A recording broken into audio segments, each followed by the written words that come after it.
사도행전 18장 24절로 마지막 절 28절까지 같이 읽겠습니다. 알렉산드리아에서 난 아볼로라 하는 유대인이 에베소에 이르니 이 사람은 언변이 좋고 성경에 능통한 자라. 그가 일찍이 주의 도를 배워 열심으로 예수에 관한 것을 자세히 말하며 가르치나 요한의 세례만 알 따름이라. 그가 회당에서 담대히 말하기 시작하거늘 벌스길라와 아굴라가 듣고 데려다가 하나님의 도를 더 정확하게 풀어 이르니라. 아볼로가 아가로부터 건너가고자 하므로 형제들이 그를 격려하며 제자들에게 편지를 써 영접하라 하였더니 그가 감에 은혜로 말미암아 믿은 자들에게 많은 유익을 주니라. 이는 성경으로서 예수는 그리스도라고 증언하여 공중 앞에서 힘있게 유대인의 말을 이김이리라. 아멘. 이김이라. 아멘.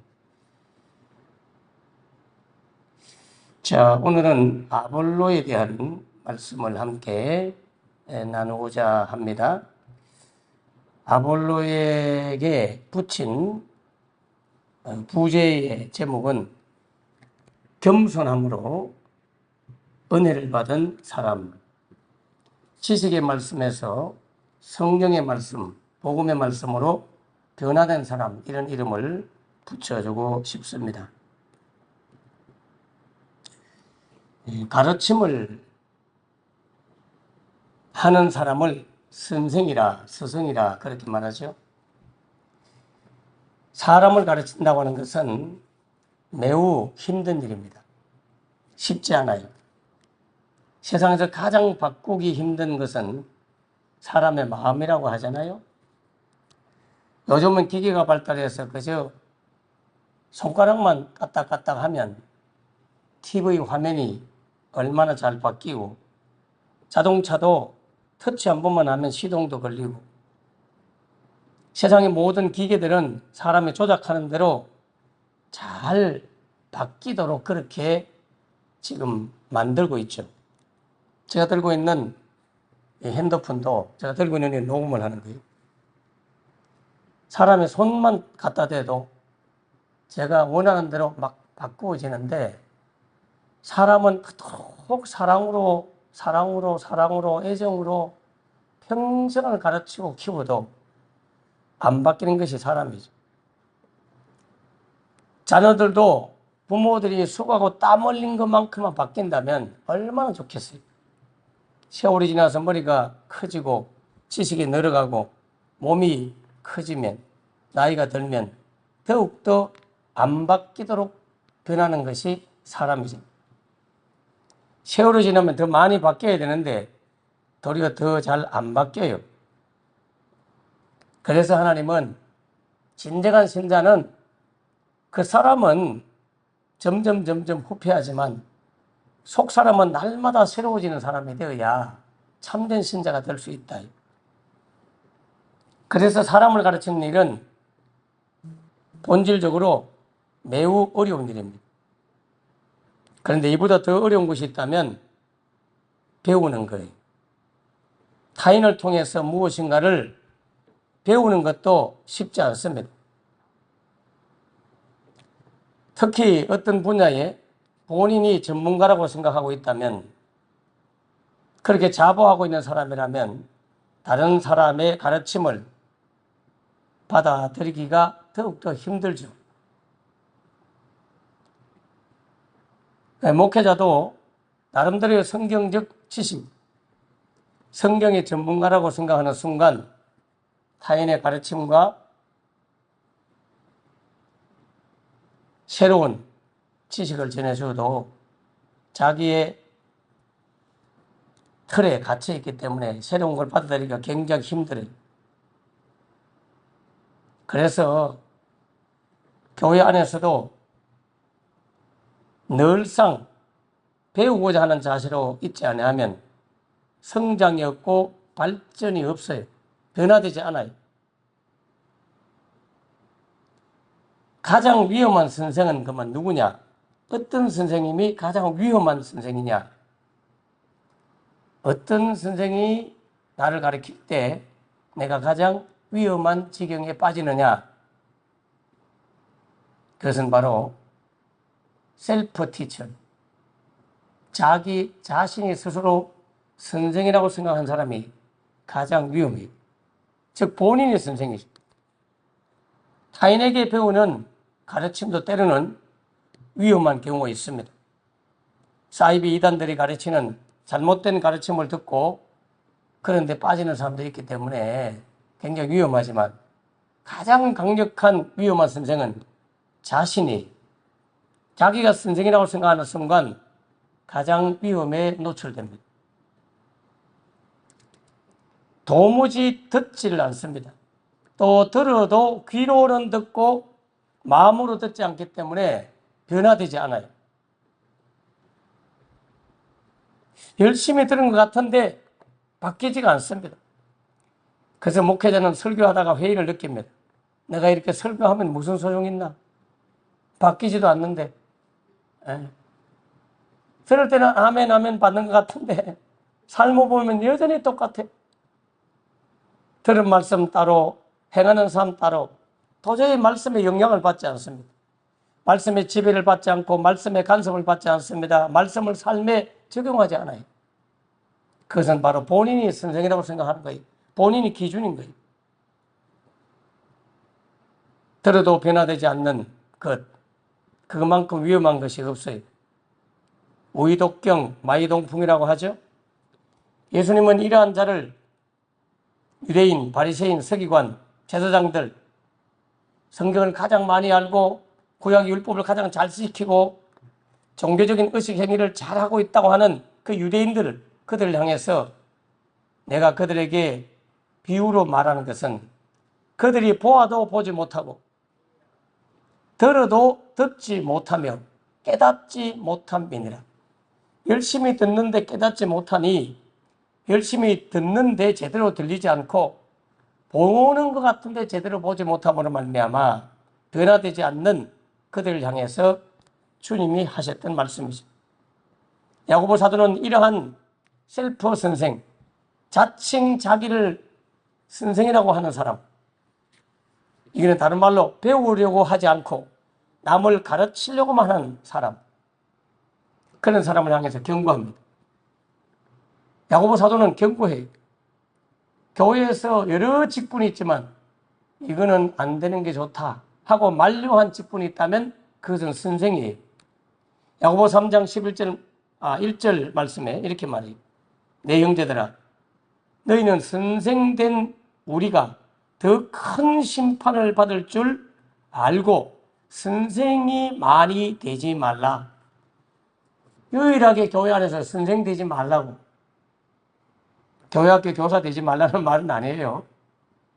자꾸 남들 가르치려고 하고 안 배우려고 하고 안 듣고 본인이 뭔가 남에게 자꾸 간섭하면서 선생 되려고 하는 그런 사람이 되지 마라 이거죠. 왜냐하면 심판을 더 받게 된다는 거예요. 가르친 만큼 살지 못하면 그만큼 심판받는 거죠. 그래서 목사는 늘 두렵습니다. 목사는 설교할 때 양심에 찔림이 있으면 참 전하기 힘들어요. 아, 나도 이렇게 못 사는데 내가 이걸 설교해야 되나? 그렇다고 또 다 살아내는 것만 설교할 수 있는 건 아니잖아요. 나는 못 살아도 성도들은 이걸 배우고 살 수 있는 사람이 있을 수 있잖아요. 그래서 목사들은 하나님 앞에 가면 꾸중을 많이 들을 위험성이 많다. 두렵고 떨림으로 그렇게 사역하면서 사도 바울은 내가 나를 쳐서 복종하면 내가 남에게 전파한 후에 내가 버림받을까 두렵기 때문이다 라고 한 것은 본인이 전파한 그 말씀대로 다 사라지지 못할까봐 두려워서 자신을 도리어 쳐서 복종을 했다. 그렇게 고린도전서 9장 27절에서 고백하고 있잖아요. 근데 오늘 본문에 보면 유명한 성경학자가 나오는데 24절 아볼로라고 하는 유명한 분이 등장합니다. 알렉산드리아에 태어난 사람이죠. 그 당시에 알렉산드리아 학파까지 생길 만큼 이곳에서는 아주 학문도 발달했고 성경적 연구도 많이 했던 알렉산드리아 출신 아볼로라고 하는 유대인이 에베소에 지금 왔습니다. 오늘 본문은 에베소에서 일어나는 이야기입니다. 아주 학문이 깊고 성경이 능통한 자라. 여기 성경은 구약 성경, 율법의 성경을 말하죠. 그 구약의 율법의 성경을 잘 보는 눈이 열려 있다는 뜻이에요. 그런데 이분은 구약의 율법적 성경만 보는 눈이 아니라 복음을 가지고 구약을 보는 눈이 열렸던 사람이었어요. 즉 예수님을 통해서 구약을 보는 눈이 있던 사람이었어요. 결코 율법에만 매여 있는 분이 아니었습니다. 예수님을 이미 만난 분이 아는 분이라니까요. 복음을 아는 분이었어요. 야, 이러면 복음적 눈으로 성경을 보는 것도 쉽지 않습니다. 제가 30년 이상을 제가 목사가 됐지만 복음의 시각으로 성경을 보는 눈은 한 10년 정도밖에 안 된 것 같아요. 늘 율법적 설교. 물론 교훈과 책망과 바르게 함과 의로 유익하기 때문에 그런 도덕적 교훈적 설교도 지금도 저도 하고 있습니다. 필요해요. 그러나 근본적인 제 방침은 복음으로 성경을 보는 것입니다. 복음적 시각으로 성경을 보지 못할 때 우리는 율법에 머물러 있습니다.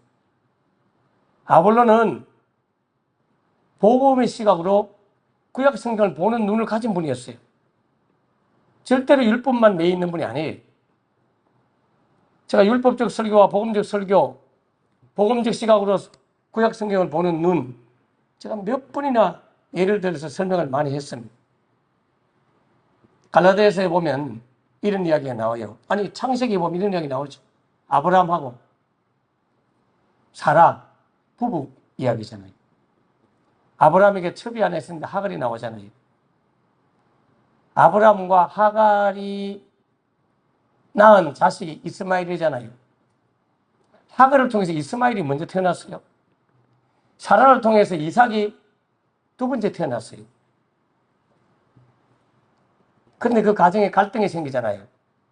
하갈하고 사라하고 갈등이 막 생겨가 싸우는 이야기 나오죠. 이스마엘하고 이삭이 또 막 싸우는 이야기가 나오잖아요. 먼저 태어난 것이 이스마엘이고 먼저 아내가 된 것이 하갈입니다. 물론 사라가 먼저 아내가 되었지만 하갈이 이제 첩으로 들어왔으나 아들을 먼저 낳음으로 말미암아 먼저 된 자같이 자칭 그렇게 행세했던 사람이 하갈이었습니다. 그래서 그 가정의 갈등 관계를 막 가지고 우리가 설교를 하잖아요. 그래서 저는 그런 설교를 들어봤습니다. 아브라함이 하나님의 약속을 기다리지 못해가지고 그걸 못 참아가지고 자식 아들 하나 구하려고 하갈을 그냥 첩으로 들이는 바람에 이 가정에 우환이 왔고 불화가 왔고 갈등이 왔다고 끝까지 믿음을 가지고 하나님의 약속한 네 몸에서 난 아들 자녀를 통해서 복을 주겠다고 했던 그 말씀을 믿고 끝까지 견디셔야 되는데 중간에 못 견뎌가지고 하갈을 넣는 바람에 이 사단이 왔다고. 그러면서 믿음은 끝까지 인내해야 된다. 막 이렇게 설교하면 은혜가 되잖아요. 도덕적 설교가 나오죠. 그런데 복음적 시각은 성경을 그래 봐서는 안 된다는 거죠. 그게 갈라디아서에 보면 이렇게 나오잖아요. 아브라함과 하갈과 사라는 하갈과 이스마엘은 율법을 상징하고 아브라함과 사라와 이삭은 복음을 상징한다. 즉 언약을 상징한다. 아브라함과 사라는 언약 안에 태어난 거듭난 복음적 성도를 의미하고, 아브라함과 하갈과 이스마엘은 언약 밖에 있는 율법으로 태어난 그런 사람을 의미한다. 갈라디아서 자체가 율법과 복음의 갈등 관계를 설명하고 있기 때문에 갈라디아 교인들이 자꾸 율법에 있다가 복음으로 돌아와 놓고는 다시 율법으로 되돌아가는 걸 보고, 이 어리석은 갈라디아 성도들아, 성령으로 시작했다가 육체로 마치겠느냐, 그러면서 복음으로 계속 머물러 있어야 되고 율법으로 돌아가지 마라. 너 옛날에 아브라함하고 하갈하고 이스마엘, 아브라함과 사라와 이삭 이야기 모르냐? 그들의 가정의 이야기는 비유다. 정확하게 갈라디아 3장 4장에 보면 비유다. 이것은 비유인데 복음과 율법의 갈등 관계를 설명하는 언약과 언약 밖에 있는 사람 자녀들의 갈등 관계를 설명하는 것인데, 왜 너희들이 다시 하갈과 이스마엘 쪽으로 되돌아가려고 하느냐? 이렇게 복음과 율법의 차이를 설명하기 위하여 아브라함의 가정에 일어난 갈등 문제를 기록하고 있는 것이지. 아브라함이 살면서 얼마나 많은 에피소드가 있었겠어요. 그런 여러 가지 인생사 가운데 그런 것만 뽑아서 기록해 놓는 이유는 나중에 복음과 율법을 설명하기 위한 하나님의 의도와 계획이 있었다는 것이죠. 창세기 20장에 아브라함이 이삭을 바치는 장면도 우리는 늘 율법적으로 설교를 들었고 해왔습니다. 복음으로 보지 못하고 아브라함의 믿음을 본받으라. 아브라함이 얼마나 순종해서, 봐라, 가장 소중한 자식까지 안 갖다 바치냐. 그게 진짜 하나님을 경외하는 것이다. 성경이 봐라, 여기 봐라. 네가 그 아들 독자 이삭이라도 아끼지 아니하고 내게 바쳤은즉 이제야 네가 나를 경외하는 줄 아노라. 이 구절 봐라. 그러니까 당신들 중에 가장 소중한 것이 뭐냐? 물질이냐? 명예냐? 직분이냐? 그걸 주님 앞에 내려놓고 바쳐야 돼. 그래야 진짜 하나님을 경외하는 것이야. 이거 아멘이죠. 너무나 귀한 말씀이지만, 그러나 창세기 22장의 내용은 그런 이야기 하라고 기록한 게 아니잖아요. 여호와 이레, 여호와께서 준비한, 하나님이 유일하게 준비한. 여러분, 그동안은 우리가 다 준비해서 하나님 앞에 갖다 바쳤잖아요. 1년 동안 흠없는 양 캐어가지고 갖다 바치고, 소 갖다 바치고, 양 갖다 바치고, 염소 갖다 바치고, 비둘기 바치고, 밀가루 바치고. 인간이 바친 그 제물로 제사함을 받는 방법은 1년밖에 효과가 안 났습니다. 그러나 앞으로는 이런 제사 필요 없다.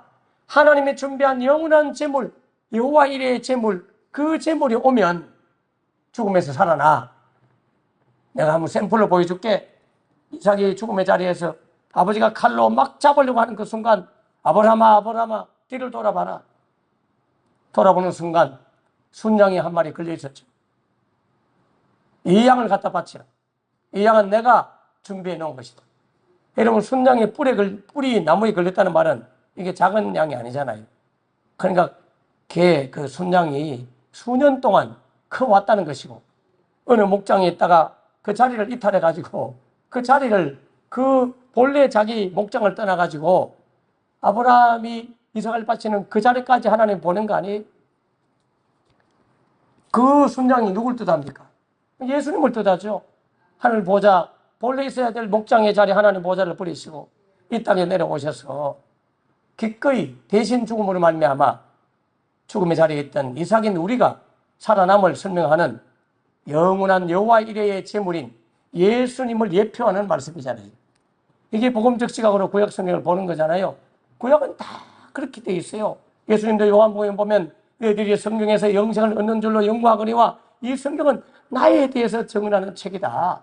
구약의 모든 것들은 주님에 대한 이야기잖아요. 그가 찔림은 우리의 허물을 인하며 그가 상함은 우리의 죄악을 인함이라. 이사야 53장을 이디오피아 내시가 있다가 이 무슨 뜻이지?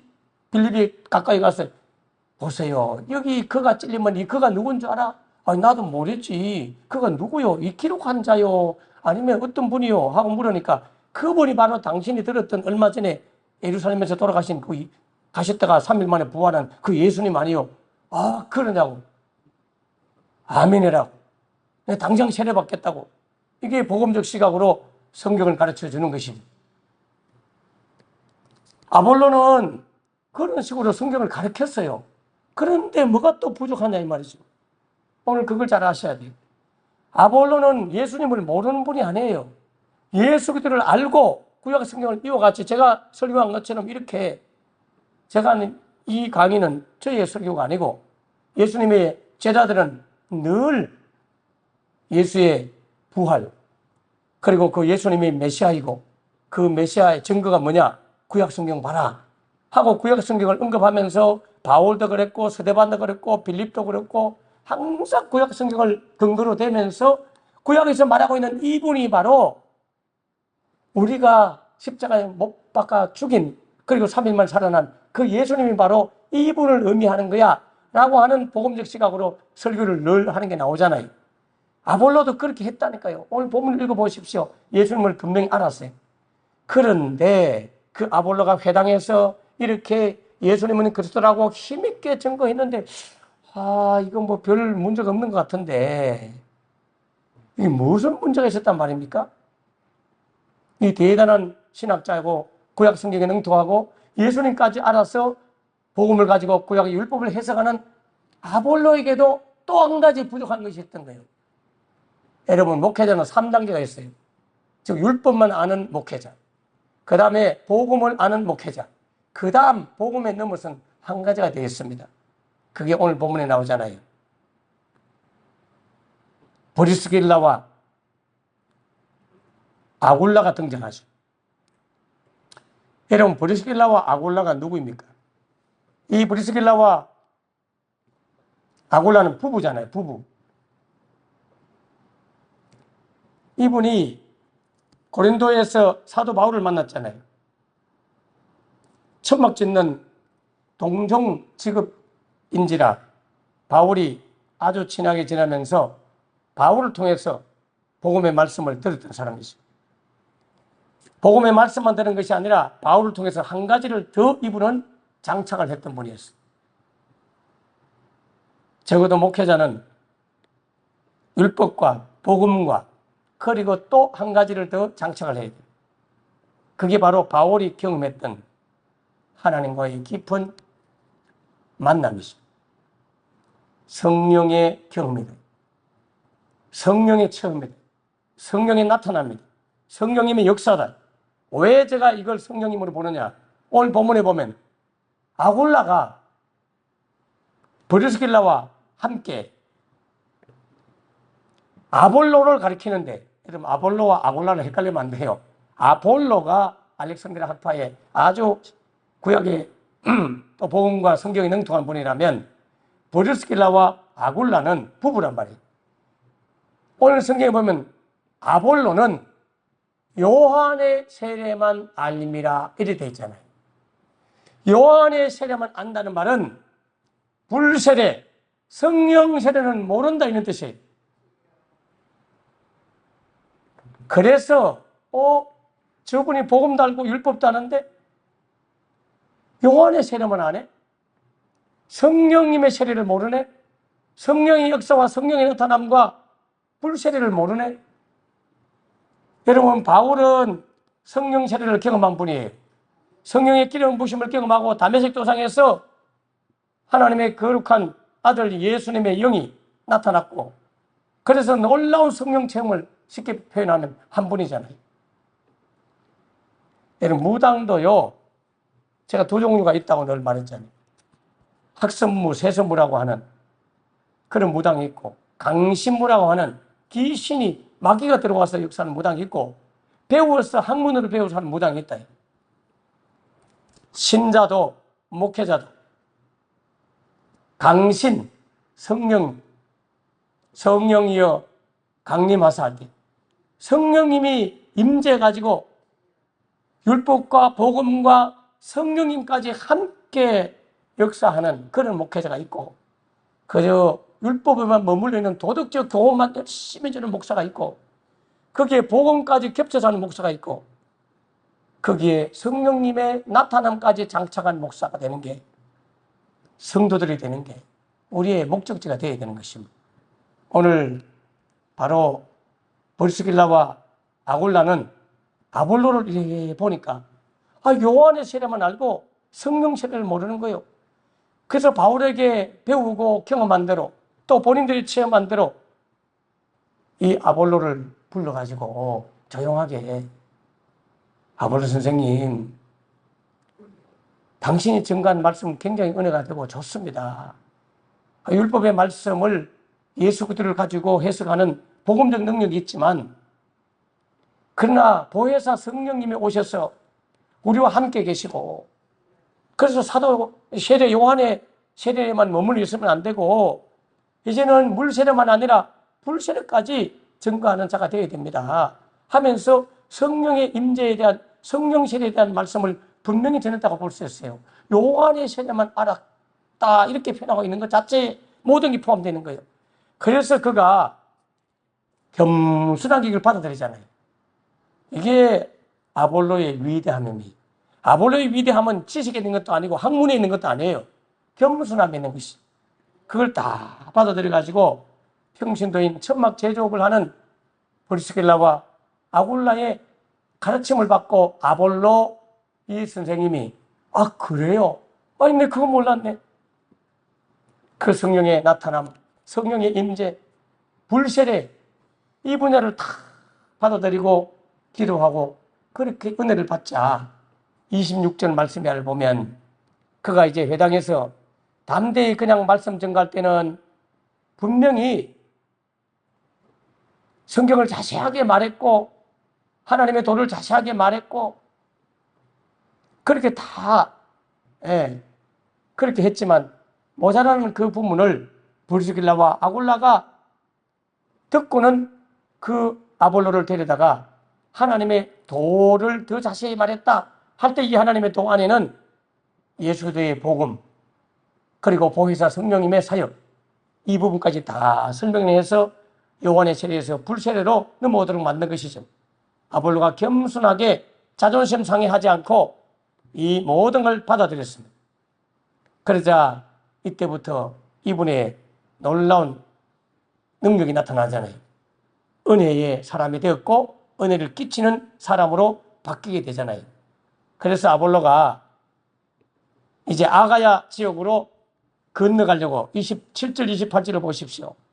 그때 많은 형제들이 이 아볼로로부터 은혜를 받고 참 그렇기 때문에 막 격려하면서 잘 가시오, 건강하시오, 하나님 말씀 잘 전하도록 우리 중보기도 할게요. 이렇게 막 격려하면서 보내면서 편지까지 이제 써주면서 보정을 해주죠. 아볼로가 오면 잘 좀 영접해 달라고 하는 보정 편지까지 써주면서 보냅니다. 그래서 아볼로가 이제 가게 되잖아요. 아볼로가 감에 은혜로 말미암아, 이게 중요해요. 은혜로 말미암아 믿는 자들에게 많은 유익을 주었다. 이는 성경으로서 예수는 그리스도라 하며 증거하는데 공중 앞에서 막 이야기를 하는데 하나님의 성령의 은혜를 그에게 베풀어 주어가지고 은혜를 끼치는 사람으로 바뀌게 됐다. 결론을 그렇게 맺고 있어요. 오늘 우리는 이 아침에 늘상 I am hungry, 나는 늘 배고픕니다. 주님의 복음의 말씀 그리고 구약의 율법의 말씀 지식으로 아는 것에 지쳤습니다. 이제는 말로만 하는 설교, 말로만 하는 목회, 말로만 하는 기도 지쳤습니다. 성령님이 함께하는 그런 목회, 그런 말씀, 그러한 기도자가 될 수 있도록 주님이 친히 나타나셔서 역사하시는 하나님의 역사가 있고 성령의 역사가 있는 말로만 그치지 않고 능력이 나타나는 그러한 우리 신자들이 되게 해달라고 하나님 앞에 기도하면서 성령님께 열려있는 여러분 되기를 주 이름으로 축원합니다. 기도하겠습니다. 하나님 아버지, 요한의 세례만 하는 자들이 아니요 성령 세례, 불세례까지 경험할 수 있는 성령의 나타남이 있는 우리 성도들 되게 하여 주시옵소서. 범사의 모든 일에 하나님 앞에 기도함으로 말미암아 요한의 세례만 아는 것이 아니요 성령님이 친히 역사하시는 불세례를 경험하고 불세례를 전해줄 수 있는 성령의 성도들 되게 하여 주옵소서. 아볼로가 분명히 예수에 관한 것을 자세히 말하면서 가르쳐 주었지만 요한의 세례만 알고 있었습니다. 우리가 예수님을 전하는 것도 너무나 중요하지만 이 성령님이 역사하시는, 부활하여 살아나 역사하시는 성령 사역으로 우리가 바뀌게 하여 주시옵소서. 나를 위하여 십자가에 죽어주신 예수님에 관한 구주 예수에 대한 이야기로 머물러 있지 아니하고 지금 살아서 우리와 함께 동행하시고 우리를 다스리는 왕 대신, 주 대신 보혜사 성령님, 주 대신 보혜사 예수님을 전할 수 있는 우리가 되게 하옵소서. 임금과 구주로 우리에게 오셨던 예수님을 구주로 만날 것이 아니라 임금으로 받아들이는, 주님으로도 받아들이는 주와 구주가 되신 예수님에 대해서 분명히 말씀하게 해주셔서 이제 날 위해 돌아가신 십자가에 죽으신 예수님 이야기만 할 것이 아니라 살아계셔서 지금도 역사하시고 계시고 부활하여 우리와 함께 계시는, 우리를 다스리시는 주 되신 우리 성령님, 왕 되신 주님에 대해서 말씀을 전함으로 성령의 나타남이 저들 삶 가운데 늘 있게 하여 주시옵소서. 예수님 이름으로 간절히 기도합나이다. 아멘, 아멘. 오늘도 말씀을 기억하시고 하나님 아버지 우리에게 율법의 말씀도 잘 지키고 행하도록 도와주시고 그 율법의 말씀을 예수님의 시각으로 볼 줄 아는 복음의 눈도 떠지게 해주시고 거기에 또한 보혜사 성령님이 함께 하시는 놀라운 역사가 있도록 주님 도와주십시오 라고 기도하시고 저희 교회를 향해서 중보기도할 때마다 성령의 나타남이 있는 교회가 되도록 여러분 기도하시길 바라고 선교사님들을 위해서 기도할 때도 성령님이 나타남에 사역이 될 수 있도록 하나님 함께 해달라고 기도해 주시길 바라고 성령님이 나타날 때 각종 은사와 각종 성령의 열매가 나타났습니다. 성령의 나타남이 있는 그러한 사역지, 그러한 성도들 여러분의 가정 기도할 때마다, 가정에서 기도할 때마다 성령이 역사하는 요한의 세례가 아니요 불세례까지 경험할 줄 알고 또 전해줄 줄 아는 우리 모두 되게 하옵소서. 다 같이 주여 주여 기도하겠습니다. 주여 주여 주여. 하나님 아버지 은혜와 사랑을 감사합니다. 이 아침에 우리를 주의 전에 보내시고 주의 말씀 듣게 하였사오니 하나님 아버지처럼 겸손하게 주의 말씀을 받아들임으로 율법과 복음과 성령의 나타남을 장착하여 영혼을 구원하는 데 쓰임받는 우리 모두 되게 하여 주시옵소서. 주님 역사하여 주옵소서. 주님 함께하여 주시옵소서. 범사의 영혼을 인정함으로 말미암아 성령님을 체험하고 경험하는 성도들 되게 하여 주시옵소서. 오 주여 감사합니다.